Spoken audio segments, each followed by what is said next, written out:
All right, ladies and gentlemen, it is Turkey Day, and I am taking my truck to the dyno. I have some time, so I'm driving it over there. I got my cameras and my laptop, but right now I'm using my phone to video this because I don't have anything out. It's all boxed away, and I'm trying to make the most of my time. So I turned the boost down a little bit, anticipating running out of injector. I think I'm gonna bump some 93 in this thing and bring the content down so I have a little bit more injector. And then I'm gonna dyno this thing and we're gonna see where it's at horsepower wise, you know, how everything's doing. I have dyno pulls on this from like 3 to 15 pounds. So all I need to do is emulate that.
So 6.5 pounds of boost made 403 horsepower. So now we'll turn it up a little bit.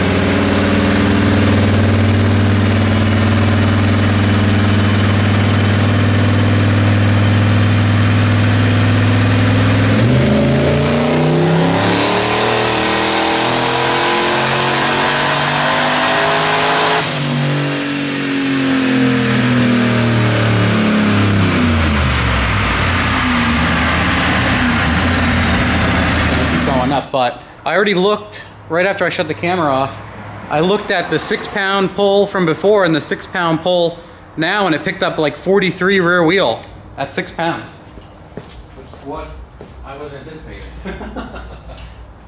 So we'll see as we add boost how much injector I have left too. That's already 65% of my injector.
On 15 pounds right now and 16 degrees, it still has a conservative air fuel, like a 10.6 up top. I might trim another 5 out, but it made 560. That's roughly, when this was on an average before, it was like 540, 538, 540, remember like when I did the cone filter test and stuff? it was hammering out like repeatedly hot 5 and change.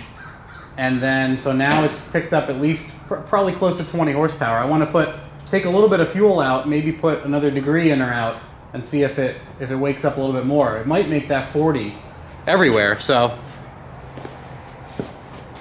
it might be like 40 across the board.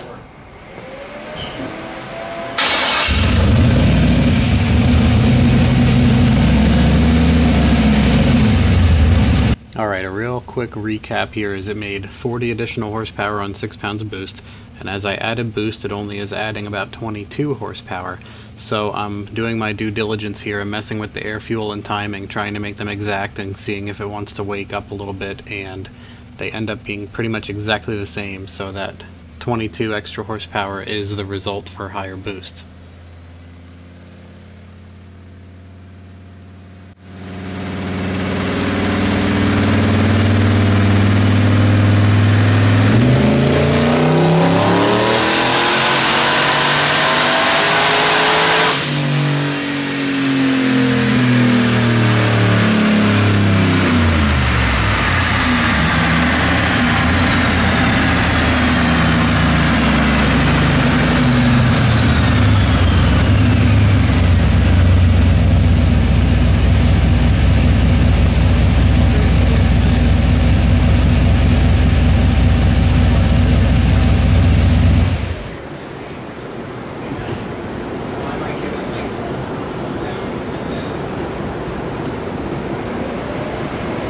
And again here doing another poll because I kept getting the same result, basically just to make sure I wasn't messing with my results. I did many polls on 15 pounds and ended up with pretty much the same 20-ish horsepower additional.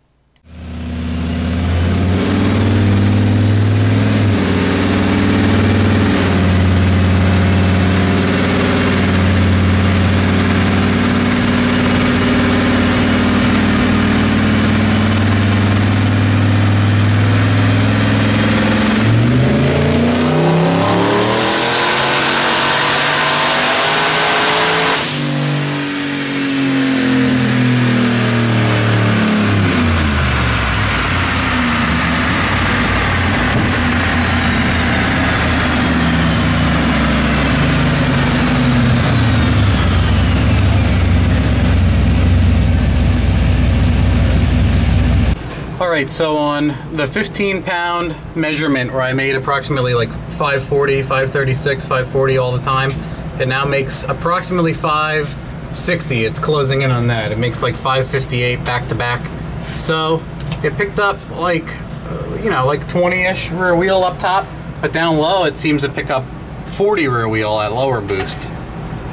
So I will put these charts in the video. Alright guys, initial thoughts are we picked up about 40 horsepower down low, it seems, and only 20 horsepower up on the 15-pound, you know, mid 500 horsepower range. And it's roughly what I expected. I thought it would do a little bit better up top. It's interesting how initially this is what it looks like. I'm gonna pour over more of the data and compare more of the dyno pulls, but that's what it looks like. I labeled my pulls pretty well, and I did a lot of comparison, and on average, it did that 40 horsepower on low boost, and I made about 20 up top. Now these are just the ported 706s. It'd be interesting to see what they do on motor, but seemingly on a turbo car through a unlocked automatic, they may not be worth it for you unless you want every little bit of that power, or you're gonna mess with them anyway, kind of thing. So those are my initial reactions. Two-stroke dirt bike and quads. Welcome to Allentown, ladies and gentlemen. It's fucking 30 degrees out, and there's people blasting two-strokes up and down the main road. So, in closing here, I got mostly what I expected, but like all good experiments, they ask some more questions rather than answer every question you have. So, we made about what I expected down low, but then when I added boost, it seemed like the gain started to run away, and now that could be a lot of things. It could be octane, it could be size of the turbo, running into some sort of limit on something else. So The next thing in our test bag of tricks is the Trailblazer SS intake, and we'll see what that does for this whole equation, see if it gives us any answers or asks more questions.